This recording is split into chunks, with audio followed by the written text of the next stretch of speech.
السلام عليكم ورحمة الله وبركاته. معكم هشام من كلان بلات، شباب سوري. حابين نستعرض هجمة حسن شعار أبو شفيق، ملك اللافة والمنطاد.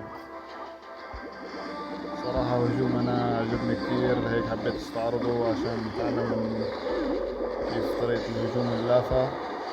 شوفوا حطوا هلا أول شي اللافة، بعدين المنطاد، بعدين السيرف.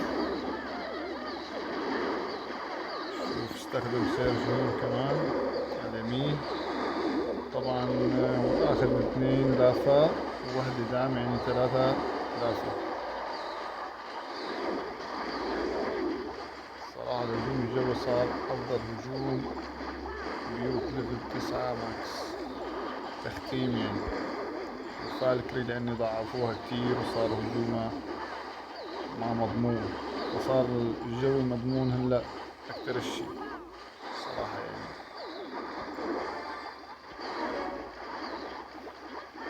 الله اعلم بعدين شو بدهم يضافوا ولا.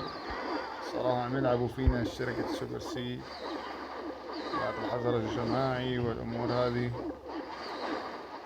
بيضعفوا جنود على كيفهم، بيقووا جنود على كيفهم. صراحة هذي ظاهرة ما كويسة بحق الشركة. يعني كانت بيوت ليفل 11 كانت تتختم بالحفار. بيوت ليفل 11 ضعف الحفار، صار هلا ما حد يستخدمه، عم يستخدموا الباولر. ان شاء الله ما يضعفوا لنا اللافة ويضل على نفس القوة. الله يعطيكم العافية. هيك خلصنا نكون الفيديو، وان شاء الله تكون هيك عجبكم الشرح. والله يعطيكم العافية، ولايكات ما تنسونا.